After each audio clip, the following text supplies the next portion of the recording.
္ဂလာပါခင်ဗျာတကူကရဲ့တပတ်တာသတင်းတင်ဆက်မှုကနေပြန်လဲကြိုဆိုလိုက်ပါရစ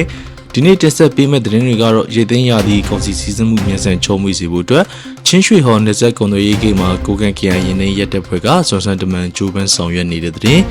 ပြန်လဲထူထောင်ရေးစိတ်ဓာတ်ကိုလက်ဆင့်ကမ်းပြီးတက်ကြစွာရုန်းကန်လှုပ်ရှားကြမယ့်အကြောင်းဌာနဆိုင်ရာတွေနဲ့စာတင်ကျောင်းတွေမှာပြန်လဲထူထောင်ရေးနေ့အထိမ်းအမှတ်ပွဲတွေကျင်းပခဲ့တဲ့သတင်း MNDAA စစ်ရေးလေ့ကျင့်ရေးဦးစီးဌာနရဲ့2025ခုနှစ်နှစ်ပတ်လည်လုပ်ငန်းသုံးသက်ဆွေးနွေးပွဲနဲ့ဂုဏ်ပြုစုချီးမြှင့်ပွဲအခမ်းအနားတင်တိန်နီပြည်သူ့စေယုံကြီးမှာကိုဝင်ဆောင်မိခင်တွေအတွက် ANK ကျန်းမာရေးဆောင်ရှောက်မှုတွေကိုဇန်နဝါရီ10ရက်နေ့ကနေစပြီးအခမဲ့ဝန်ဆောင်မှုပေးနေတဲ့တဲ့အပါအဝင်တပတ်အတွင်းတင်ဆက်ခဲ့တဲ့သတင်းများစွာထဲမှာထူးခြားသတင်းများကိုကောင်းလို့တင်ဆက်ပေးတော့မှာဖြစ်ပါတယ်ခင်ဗျာပထမဆုံးသတင်းအနေနဲ့ကတော့ရေသိမ်းရသည့်ကုန်စည်စည်းစိမ်မှုမြန်ဆန်ချောမွေ့စေဖို့အတွက်ချင်းရွှေဟော်နယ်စပ်ကုန်သွယ်ရေးဂိတ်မှာကိုကန်ခရိုင်ရင်းနှီးရက်တပ်ဖွဲ့ကစွမ်းစံတမန်ဂျိုးပန်းဆောင်ရွက်နေတဲ့သတင်းပဲဖြစ်ပါတယ်။လက်ရှိကာလဟာအထူးဒေသအတွင်းဆက်ပြိုးရေးထွက်ကုန်တွေရိတ်သိမ်းခြင်းဖြစ်တာနဲ့အညီချင်းရွှေဟော်နယ်စပ်ကုန်သွယ်ရေးဂိတ်မှာကုန်စည်စည်းစိမ်မှုတွေမြင့်တက်လာလျက်ရှိပါတယ်။ကြံပြောင်းဖူးအပါအဝင်လေယာထွက်ကုန်တွေနဲ့နေ့စဉ်သုံးကုန်ပစ္စည်းတင်ကုန်တင်ရင်ကြီးတွေနေ့စဉ်ဝင်ထွက်သွားလာမှုများပြားလာတာကြောင့်ရင်ကျော်ပိတ်ဆို့မှု PR တွေလည်းရှိနေတာပါ။ဒီအခြေအနေမှာကိုကန်ခရိုင်ရင်းနှီးတပ်ဖွဲ့အနေနဲ့လူအားလုံးပါဝင်ညှိနှိုင်းလှုပ်ရှားဆိုတဲ့မူဝါဒနဲ့မဟာဗျူဟာ၄ရက်ကိုချမှတ်အကောင့်ထဲပေါ်နေပါတယ်။အဲဒါတွေကတော့အဓိကလမ်းစုံလမ်းကွာတွေမှာလမ်းကြောင်းခွဲခြားထိန်းချောင်းပေးတာကားကြီးနဲ့ကားလေးတွေမရောထွေအောင်ရင်မျိုးစားလိုက်စီမံတာရင်ကျော်ရှုပ်ချိန်တွေမှာအချိန်ပိုင်းခြားဖြတ်တန်းစေတာနဲ့ရမောင်းတွေလမ်းမမဝင်အောင်လမ်းရှင်းနဲ့လမ်းညွှန်မှုပေးတာတို့ပဲဖြစ်ပါတယ်။ရင်းနှီးတပ်ဖွဲ့ဝင်တွေဟာမနေ့6နာရီကနေညနေအချိန်ထိရာသီဥတုတန်ချင်းချင်းခံပြီးတာဝန်ထမ်းဆောင်နေကြတာပါ။လေလာတွေ့ရှိချက်အရချင်းရွှေဟော်ဂိတ်ကနေနေ့စဉ်ကုန်တင်ရင်အစီးရေ200ကျော်ပြပကိုထွက်ခွာနေပြီးအဲဒီမှာကြံကားက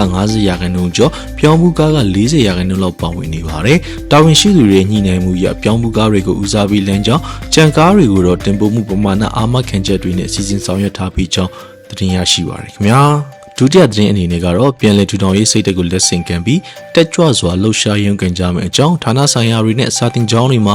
ပြန်လည်ထူထောင်ရေးနေ့အထိမ်းအမှတ်ပွဲတွေကျင်းပခဲ့တဲ့သတင်းပဲဖြစ်ပါတယ်။2026ခုနှစ်ဇန်နဝါရီလ9ရက်နေ့ဟာ MNDAA မဟာမိတ်တပ်မတော်ကနန်တင်မိန်တောင်ကုန်းကိုအောင်မြင်စွာပြန်လည်သိမ်းပိုက်နိုင်ခဲ့ပြီး14နှစ်ကြာတော်လှန်ရေးအလွန်အထူးဒေသရဲ့မူလပိုင်တဲ့နေမြေအားလုံးကိုအပြည့်အဝပြန်လည်ရယူနိုင်ခဲ့တဲ့နေ့ထူးနေ့မြတ်ဖြစ်ပါတယ်။လက်ရှိမှာအထူးဒေသ1ဟာ KI 4ခုမြို့တော်တစ်ခုဖွဲ့စည်းပုံနဲ့ဖွံ့ဖြိုးတိုးတက်ရေးခြေလှမ်းသစ်စတင်နေပြီဖြစ်ပါတယ်။ဒီသမိုင်းဝင်နေ့ကိုဂုဏ်ပြုတဲ့အနေနဲ့ပြန်လည်ထူထောင်ရေးနေ့အထိမ်းအမှတ်အခမ်းအနားတွေကိုဒေသနဲ့တပြိုင်နက်တည်းကျင်းပခဲ့ကြပါတယ်။မနေ့ပိုင်းမှာအလန်တင်ခမ်းနားသချင်းတီဆိုတာနဲ့ဟောပြောပွဲတွေပြုလုပ်ခဲ့ပြီး8.8အရေးခင်းကနေယနေ့အချိန်ထိဖျက်သိမ်းခဲ့ရတဲ့တော်လိုင်းခီးချမ်းကိုပြန်လည်သုံးသပ်ခဲ့ကြပါတယ်။ပြန်လည်ထူထောင်ရေးနေ့ရဲ့အနှစ်သာရ3ရက်ဖြစ်တဲ့သမိုင်းကိုမမေ့ဖို့တော်လိုင်းစိတ်ဓာတ်လက်ဆင့်ကမ်းဖို့နဲ့အနာဂတ်တာဝန်တွေကိုရဲဝင်းစွာထမ်းဆောင်ဖို့ဆိုတဲ့အချက်အတွေကိုအလေးထားပြောကြားခဲ့ကြပါတယ်။ကျောင်းသားလူငယ်တွေကိုလည်းဒေသချစ်အိမ်ချစ်စိတ်ဓာတ်တွေကင်းအောင်စီဖို့ဟောပြောပွဲတွေပြုလုပ်ခဲ့ကြောင်းသိရှိရပါတယ်ခင်ဗျာ။တတိယသတင်းအနေနဲ့ MNDAA စစ်ရေးလေ့ကျင့်ရေးဦးစီးဌာနရဲ့2025ခုနှစ်နှစ်ပတ်လည်လုပ်ငန်းသုံးသက်ဆွေးနွေးပွဲနဲ့ဂုဏ်ပြုစုချီးမြှင့်ပွဲအခမ်းအနားသတင်းကို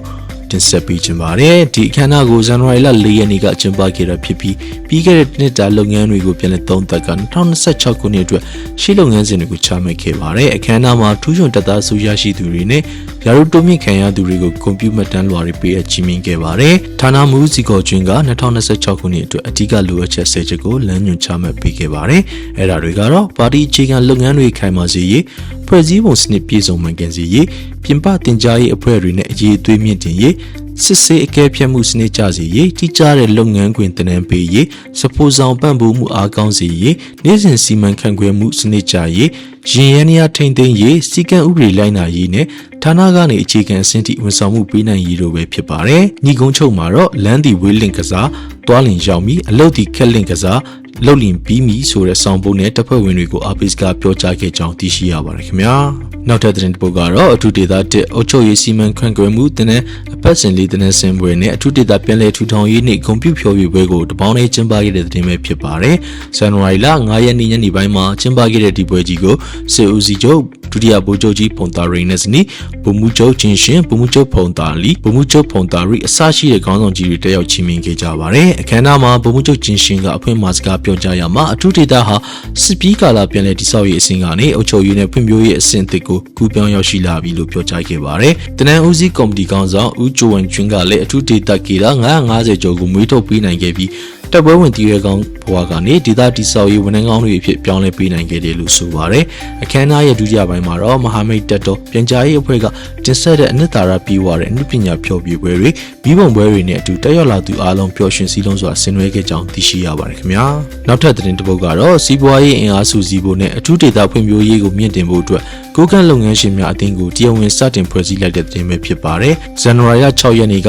လောက်ကိုင်မြို့မှာကျင်းပခဲ့တဲ့ဒီအခမ်းအနားကိုပြည်တွင်းပြည်ပလုပ်ငန်းရှင်200ကျော်တက်ရောက်ခဲ့ကြပါတယ်။အခမ်းအနားမှာအထူးဒေသစီးပွားရေးဌာနဒုတိယဌာနမှူးမစ္စတာလီချာခွန်းကအသင်းကိုတရားဝင်ဖွဲ့စည်းခဲ့ကြောင်းကြေညာခဲ့တယ်လို့မြို့တော်ဝင်မစ္စတာကျိုးချာဖူကလည်းအသင်းအနေနဲ့သတင်းအချက်လက်ဖြန့်ဝေတာဈေးကွက်ထင်းချောင်းတာနဲ့လူမှုအကျိုးပြုလုပ်ငန်းတွေမှာထိရောက်စွာဆောင်ရွက်နိုင်ဖို့မျှော်လင့်ကြောင်းပြောကြားခဲ့ပါတယ်။အသင်းရဲ့ဂုဏ်ထူးဆောင်ဥက္ကဋ္ဌအဖြစ်ဒေါ်လီနီယန်ကျင်းနဲ့ဥက္ကဋ္ဌအဖြစ် Mid Leadership တို့ကိုတာဝန်ပေးခဲ့ပါတယ်။အသင်းဥက္ကဋ္ဌသစ် Mid Leadership ကအသင်းရဲ့စုစည်းညီညွတ်ခြင်းဒေသကိုအကျိုးပြုခြင်းပြပကဘာနဲ့ချိတ်ဆက်ခြင်းဆိုတဲ့ရည်မှန်းချက်အတိုင်းလက်တွေ့ကျကျကြိုးပမ်းသွားမယ်လို့ခရီးသစ္စာပြုခဲ့ပါတယ်။ဒါအပြင်လင်ချမ်းမြို့ပုဂ္ဂုံတွင်းကိုလုပ်ငန်းရှင်များအသင်းနဲ့လည်းပူးပေါင်းဆောင်ရွက်မှုတွေလှုပ်ဆောင်သွားမယ်လို့သိရှိရပါတယ်ခင်ဗျာ။ဆက်လက်ပြီးတင်ဆက်ပေးမယ့်သတင်းကတော့အုတ်ချုပ်ရေးစီမံခန့်ခွဲမှုတင်တဲ့အပတ်စဉ်လေးတနင်္သာရီရဲ့ကွင်းစင်းလေးလာရေခီးစဉ်အောင်မြင်စွာပြီးမြောက်ခဲ့တဲ့သတင်းပဲဖြစ်ပါတယ်။တနင်္သာရီဟာတနက်မပြီးခင်တပတ်တာကာလအတွင်းကော့ခိုင်ခရိုင်နဲ့မုံကိုခရိုင်တွေမှာရှိတဲ့ကျေးရွာ34ရွာနဲ့ရက်ကွက်14ခုကိုကွင်းစင်းလေးလာခဲ့ကြပါတယ်။မစ္စတာဂျိုဝမ်ကျွန်းဦးဆောင်တဲ့ဒီခီးစဉ်မှာတနင်္သာရီကိုအဖွဲ့ငယ်18ဖွဲ့ခွဲပြီးဒေသခံပြည်သူတွေနဲ့တားတဲ့နေထိုင်ကအချက်လက်တွေကောက်ယူခဲ့ကြပါတယ်။ဒီခီးစဉ်ကနေဒေသတွင်လူဦးရေစီးပွားရေးလက်မှတ်ဆက်သွယ်ရေးလူမှုရေးနဲ့အုပ်ချုပ်ရေးဆိုင်ရာအချက်လက်တွေကိုစစ်တမ်းကောက်ယူနိုင်ခဲ့ပြီးတနင်္သာရီအနေနဲ့လည်းပြည်သူကိုချစ်မြတ်နိုးစိတ်နဲ့အဖွဲ့လိုက်လှုပ်ဆောင်နိုင်မှုစွမ်းရည်ကိုလက်တွေ့ပြသနိုင်ခဲ့ကြောင်းသိရှိရပါတယ်ခင်ဗျာဆက်လက်ပြီးကျန်းမာရေးကဏ္ဍသတင်းပုတ်အနေနဲ့ကတော့တေနီပြည်သူ့စေယုံကြီးမှာကိုဝင်ဆောင်မိခင်တွေအတွက် ENK ကျန်းမာရေးဆောင်ရှောက်မှုတွေကိုဇန်နဝါရီလ1ရက်နေ့ကနေစပြီးအခမဲ့ဝန်ဆောင်မှုပေးနေပြီဖြစ်ပါတယ်ဒါဟာကိုဝင်ဆောင်မိခင်တွေနဲ့မွေးကင်းစားကလေးငယ်တွေအသက်အန္တရာယ်ကင်းရှင်းရေးအတွက်ရည်ရွယ်တာဖြစ်ပြီးကိုဝင်ရှိစားကနေမွေးဖွားချိန်အထိကိုလေးချိန်တိုင်းတာသွေးပေါင်ချိန်နဲ့တားပါမိရဲ့စစ်ဆေးတာတွေကိုအခမဲ့ဆောင်ရွက်ပေးနေတာပါငွေကြေးအခက်အခဲရှိတဲ့မိသားစုတွေအတွက်အများကြီးအထောက်အကူဖြစ်စေတယ်လို့ဒေသခံမိခင်တွေကဝန်တာအားရပြောကြားထားကြောင်းသိရှိရပါတယ်ခင်ဗျာနောက်ဆုံးသတင်းအနေနဲ့ MNDAA ရဲ့ထောက်ပို့ဌာနကဝန်ထမ်းတွေကိုကျန်းမာရေးစစ်ဆေးမှုတွေစနစ်တကျဆောင်ရွက်ပေးခဲ့တဲ့သတင်းကိုတင်ဆက်ပေးကြပါမယ်။ဇန်နဝါရီလ9ရက်နေ့ကထောက်ပို့ဌာနရဲ့ကျန်းမာရေးဦးစီးဌာနကနေဦးစီးပြီးဌာနရင်းဝန်ထမ်း86ဦးကိုသွေးစစ်ဆေးမှုတွေပြုလုပ်ပေးခဲ့ပါတယ်။ဒါဟာဝန်ထမ်းတွေရဲ့ကျန်းမာရေးနဲ့လုပ်ငန်းခွင်ဘေးကင်းလုံခြုံမှုကိုမြင့်တင်ဖို့ရည်ရွယ်တာဖြစ်ပြီးဝန်ထမ်းတွေကျန်းမာမှသာလုပ်ငန်းတာဝန်တွေကိုစွမ်းဆောင်ရည်ပြည့်ဝစွာထမ်းဆောင်နိုင်မှာဖြစ်တဲ့အတွက်အခုလိုကျန်းမာရေးဆောင်ရှောက်မှုတွေကိုပုံမှန်လုပ်ဆောင်သွားမယ်လို့သိရှိရပါတယ်ခင်ဗျာ။